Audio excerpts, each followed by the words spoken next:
Bonjour à tous, mon nom est Sabine Schrozenmeier. Je viens des Pays-Bas où je travaille à Nimeg et aujourd'hui je vais vous parler de l'importance de l'activité physique pour les personnes atteintes de la maladie de Parkinson et la nécessité d'avancer sur ce sujet. Alors en me préparant pour ce congrès et pour ce tournoi de ping-pong, j'ai réfléchi à ma propre expérience avec le ping-pong. Alors, j'ai pas beaucoup d'expérience avec le ping-pong. C'est le plus proche que j'ai pu trouver comme photo. C'est ma carrière de tenniswoman il y a une vingtaine d'années où je m'entraînais avec mon grand-père. Mais j'ai été assez impressionnée de voir certains d'entre vous jouer lors de ce tournoi de ping-pong. Alors, je suis déjà très curieuse d'entendre vos expériences parce que je suis bien entendu très subjective lorsqu'il s'agit de prendre en compte les effets de l'activité physique sur la santé des patients de Parkinson. Donc, s'il vous plaît, si vous vous sentez mieux après vous êtes entraîné, levez-vous ou bien levez votre main. Donc, c'est ma première question. S'il vous plaît, levez la main si vous vous sentez mieux après vous êtes entraîné, après une activité physique. Sinon, gardez votre main en bas. Oui, donc bien entendu, j'espérais que vous leviez tous la main. Alors, bon, j'ai pas besoin de vous convaincre. C'est également ce à quoi je m'attendais. Mais j'aimerais quand même vous parler aujourd'hui des bénéfices, des bienfaits de l'activité physique sur les patients atteints de la maladie de Parkinson. Mais avant de commencer, j'aimerais également remercier mon équipe qui travaille avec moi aujourd'hui. Donc, à gauche, mon équipe néerlandaise. Et ensemble, nous travaillons sur ce sujet. Et puis, à droite, vous avez nos collègues américains qui travaillent avec nous. Le professeur Elbaz vous a déjà parlé de l'activité physique et du fait qu'elle peut réduire les risques de développer la maladie de Parkinson. Mais moi, je vais vous montrer ici un graphique d'une autre étude qui montre que le plus actif vous êtes physiquement, eh bien, moins vous avez de risques de développer la maladie de Parkinson. Mais ensuite, nous voulons également étudier la question suivante. Si vous êtes déjà atteint de la maladie de Parkinson, quels sont les effets de l'activité physique sur votre santé? Alors, nous, c'est ce que nous faisons, une étude, des essais, des expériences avec des personnes qui sont atteintes de la maladie de Parkinson, donc de différents groupes. Donc, ça peut être par exemple pour... alors, on fait déjà des tests de recherche sur des groupes de personnes pour tester des médicaments. Par exemple, on va prendre un groupe A qui va recevoir le médicament et puis un groupe B qui va recevoir un placebo et on va regarder si le médicament est réellement efficace. Alors pour l'activité physique, c'est pas exactement la même chose, mais ça y ressemble beaucoup. On a un groupe A qui va faire de l'activité physique et puis un groupe B qui va être plutôt sédentaire. Et on a essayé d'appliquer ce principe sur nos études dans notre centre et on a donc ici la fonction motrice qui est symbolisée par du cyclisme et par une activité aérobie et puis des personnes celles qui est en dessous qui sont plutôt sédentaires. Alors ce que l'on voit, c'est que l'évolution en mois de la maladie montre que pour les personnes qui font une activité physique telle que celle que je viens de donner, eh bien l'évolution de la maladie est relativement freinée, alors que la fonction motrice des patients qui ne font pas d'efforts physiques, qui ne font pas d'activité physique, baisse. Alors, je vous parlerai également des recommandations d'activité physique pour les patients atteints de la maladie de Parkinson. Et ce que l'on voit, c'est que il y a des preuves pour ces 4 types d'activité physique. Alors, il y a l'activité aérobique, l'activité de force, les activités d'équilibre, d'agilité et le stretching ou les étirements. Donc, le premier type d'activité physique, c'est celui que l'on a le plus étudié, celui que l'on connaît le mieux, c'est l'exercice aérobique. Donc, il s'agit de mouvements répétitifs que l'on va faire sur une période assez longue et on va commencer à s'essouffler, à se fatiguer, à transpirer. Donc, ça peut être faire du cyclisme, ça peut être de la marche rapide, de la course à pied, de la natation, pourquoi pas. Et il est conseillé de pratiquer environ 3 jours par semaine, mais plus on en fait, mieux c'est. Et en gros, ça doit représenter 150 minutes par semaine. C'est bon pour votre cœur et votre fonction cardiaque, mais également, il y a certains indices qui montrent que ces personnes qui pratiquent régulièrement ce type d'activité se détériorent moins vite. Et un autre point, et c'est assez intéressant, c'est que cela a un effet bénéfique pour notre cerveau. Il y a réellement un impact sur le progrès de la maladie, mais je pense qu'on a besoin de se concentrer un peu plus sur cette question plus tard. Le deuxième type d'exercice, c'est ce qu'on appelle le travail de résistance en force. Donc, travail de force, c'est typiquement l'haltérophilie, travailler avec des poids. Et il est conseillé de pratiquer cette activité physique au moins 2 jours par semaine. Ça permet de garder la masse musculaire. Ça permet également de conserver ou de développer la mobilité pour pouvoir se déplacer dans la vie de tous les jours. Et puis, cela a également un effet positif sur votre qualité de vie et permet également de renforcer votre résistance osseuse. Et c'est particulièrement important pour conserver vos os et ne pas être victime de fractures lorsque vous tombez, par exemple. Et enfin, le troisième type d'exercice, ce sont les exercices d'équilibre et de mobilité. Et c'est généralement des exercices qui combinent plusieurs types de mouvements. Ce sont des exercices, par exemple, comme la boxe, parce que là, on va combiner plein d'exercices différents, ou encore la danse. Et c'est conseillé de les pratiquer au moins 3 jours par semaine. Et cela montre qu'il y a des bienfaits pour ralentir la dégradation de la motricité chez les patients de Parkinson, mais également d'améliorer l'équilibre. Et enfin, il y a tout ce qui va être lié au stretching, aux étirements. Alors, il n'y a pas beaucoup de recherche qui a été faite sur ce sujet, mais en tous les cas, cela vous permet de garder l'amplitude de vos mouvements. Et cela vous permet également de continuer à bouger. Alors, je ne pense pas que cela ralentirait la progression de la maladie, mais en tous les cas, ça faciliterait le reste des activités physiques. C'est-à-dire qu'en faisant des étirements, ça vous permet de vous entretenir pour continuer à être fonctionnel pour les autres types d'activités physiques. Et là, encore une fois, 2-3 jours par semaine. Alors, j'ai parlé surtout des effets que l'activité physique peut avoir sur vos symptômes moteurs et comment vous vous sentez. Mais le plus important pour nous, ce serait vraiment de comprendre quels sont les effets sur la maladie et la progression de la maladie. Est-ce que je peux ralentir la progression de la maladie avec l'activité physique? Alors, il y a eu quelques indices ces dernières années concernant ceci, et cela provient en particulier des activités aérobiques. On voit que les personnes qui pratiquent des activités aérobiques ont une progression de la maladie qui est plus lente. On a une détérioration de la motricité qui est plus lente. Et donc, lorsque les personnes font des activités physiques, pratiquent des activités physiques, on ralentit le rétrécissement du cerveau. Parce que le rétrécissement du cerveau, en fait, c'est quelque chose de naturel qui apparaît avec la vieillesse. Et l'autre chose qui est plutôt sympa, c'est que il y a de nouvelles connexions qui sont créées dans le cerveau lorsque l'on pratique une activité physique. C'est-à-dire que certaines parties du cerveau qui sont malades sont compensées, leur fonction est compensée par d'autres nouveaux liens qui sont créés lors de l'activité physique. Donc ce sont quelques indices et je pense que dans les années suivantes, nous allons en apprendre encore plus grâce aux études qui ont lieu à l'heure actuelle sur les mécanismes qui sont des mécanismes fondamentaux.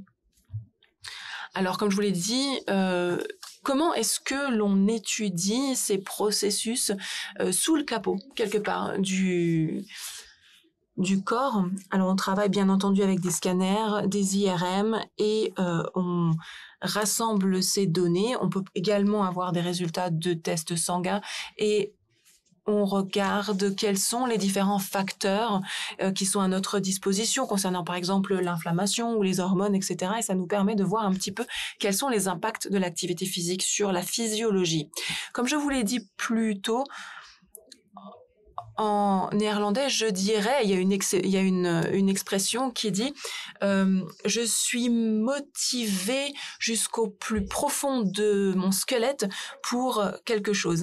Alors, je ne pense pas qu'il y ait l'équivalent français, non, il n'existe pas d'équivalent en français.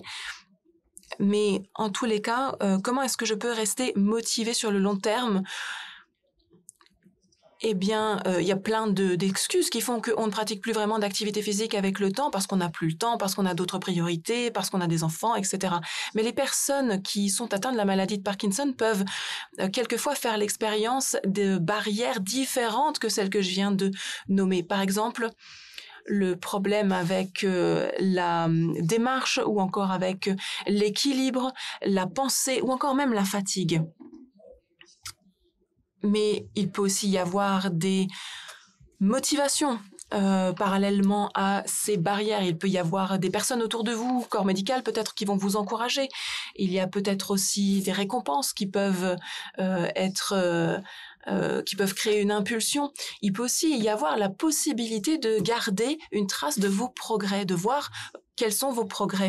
Et en combinant toutes ces informations, c'est-à-dire de tous les bienfaits de l'activité physique sur le ralentissement des symptômes, du développement des symptômes de la maladie de Parkinson, eh bien, on travaille à un projet qui s'appelle Stepwise Parkinson. C'est l'étude Stepwise Parkinson. Et le but, c'est d'aider les personnes qui sont malades de Parkinson à développer un style de vie qui soit plus sain. Alors ce projet, il a commencé sous forme d'un genre de Pokémon Go, pour ceux qui connaissent l'application, à destination des personnes qui sont atteintes de la maladie de Parkinson. Alors bien entendu, quand on a commencé à parler aux patients, quand on a commencé à leur demander quel est le type d'application que l'on veut développer, à la fin, on est arrivé à un concept totalement différent de celui qu'on avait au départ avec ce Pokémon Go. Eh bien, c'est de développer un coach virtuel pour les patients qui leur donne des informations sur le rapport entre l'exercice physique et la maladie de Parkinson. Et cela permet également, donc ça permet aux personnes de rester motivées. Et nous avons pu avoir un feedback, un retour sur ce qu'ils souhaitaient avoir. Et de cette manière, on essaye de rendre les personnes un peu plus engagées sur une période un peu plus longue. Alors, on a commencé à tester cette application sur une période assez courte, sous forme d'un projet pilote. Et nous avons trouvé que c'était une application qui pouvait être utilisée assez facilement. Donc, on a lancé un projet un peu plus large, avec 452 personnes, et nous les avons placés dans différents groupes, et ils ont utilisé cette application pour 1 an. Et après 1 an, nous avons revu ces personnes à Nimeg, à l'hôpital, et nous avons fait un certain nombre d'examens. Donc, sur les 452, nous en avons 365 que nous avons pu continuer à suivre. Et après 1 an, nous allons apprendre encore plus de choses. Mais notre question principale, c'est comment est-ce que l'on peut motiver les personnes à rester actives physiquement sur une période d'1 an ou plus, et qu'est-ce qui fait que les personnes restent motivées. Donc ça, ce sera très intéressant pour nous d'en apprendre plus, et on espère terminer cette étude en 2026.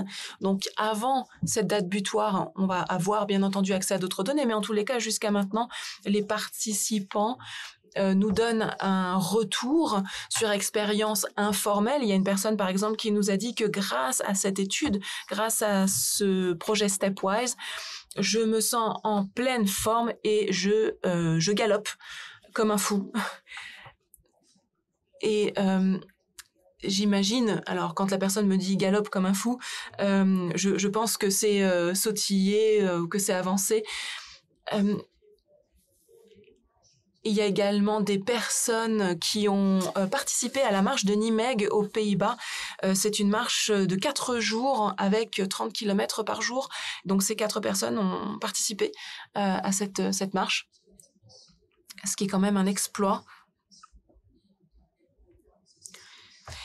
Et donc pour les personnes atteintes de la maladie de Parkinson, c'est très important de savoir quel est l'impact de l'activité physique sur leur vie et sur leurs symptômes, mais également sur la prévention. Il y a une autre étude dans mon centre avec le projet Stepwise et on suit des personnes qui pourraient éventuellement développer la maladie de Parkinson. REM sleep behavior disorder. Non, nous avons étudié donc les résultats de ces personnes avec des risques élevés de développer la maladie. Donc, on leur a demandé de participer aux mêmes études, mêmes exercices d'études, étape par étape. Et puis ensuite, on voulait savoir s'ils se pratiquaient une activité physique et avec cette activité physique, elles pouvaient ralentir le déclenchement de la maladie de Parkinson.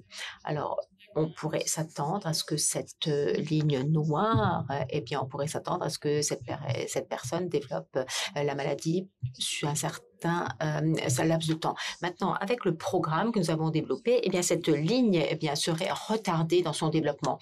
Alors voilà, savoir si la ligne est décroissée ou bien si elle était retardée dans sa progression par rapport à la progression de la maladie de Parkinson. Et donc là, nous avons effectué quelques tests, mais nous devons attendre encore quelques années avant d'avoir les prochains résultats. Je voulais maintenant parler d'activités physiques, mais il y a beaucoup d'autres activités qui interviennent, parce que j'ai parlé de l'activité physique, mais il y a d'autres éléments qui interviennent également dans la progression de la maladie de Parkinson. Par exemple, le régime que l'on utilise, tout ce qui est donc l'alimentation, et c'est vraiment très important. Et c'est très difficile de prioriser l'une ou l'autre composante par rapport à nos activités et nos pratiques au quotidien. Et donc, nous avons développé un système d'aide à la décision sur le mode de vie qui est disponible maintenant en néerlandais, mais ce système propose des informations sur des styles de vie qui est disponible également, et nous sommes encore en cours d'études et d'exploration aux Pays-Bas. Et donc, dans l'ensemble, j'espère qu'avec les études que nous avons présentées, avec les efforts tout l'ensemble des efforts que nous produisons, nous espérons pouvoir améliorer cette vie active de la plupart des personnes. Et j'espère vraiment, vous étiez déjà motivés, mais j'espère qu'ensemble, nous arriverons à avancer et aller de l'avant dans la progression, dans nos recherches. Merci beaucoup pour votre attention. Thank you very much. Merci beaucoup. Voilà, nous avons parlé maintenant et nous en savons un petit peu plus sur l'activité physique. Alors, il y a peut-être des questions. Peut-être que le système fonctionne maintenant pour vous poser une question. Et donc, la question, c'était en un mot. Dites-nous peut-être quelle est votre activité physique favorite. Et voyez, plus le mot est important en police de caractère, plus les personnes définissent cette activité comme étant la plus utilisée. Alors, il y a par exemple la course à pied, alors la marche surtout, effectivement. Donc, en activité physique, la majorité, c'est la marche qui remporte la majorité. Il y a la course à pied, la natation également. Et donc, voilà, au fur et à mesure, pétanque.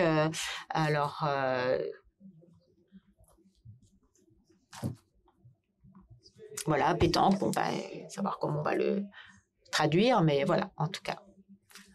Je pense que la marche est vraiment l'activité récurrente, mais je pense que c'est tout simplement parce que c'est ce qu'il y a de plus facile comme activité. Je veux dire, on marche pour un but bien spécifique, pour pratiquer une activité physique, ou on marche en permanence chez soi ou ailleurs, naturellement. La deuxième question, peut-être. En un mot, peut-être, pourriez-vous nous dire ce que l'activité physique vous apporte? Sabine en a peut-être déjà parlé, Voilà. Comment est-ce que quel ressenti vous avez par rapport à cette activité? Voilà. Est-ce que vous sentez mieux? Voilà. Comment est-ce que vous définiriez eh bien l'apport de l'activité physique, le bien-être? Voilà. Nous pouvons voir que eh bien le bien-être l'emporte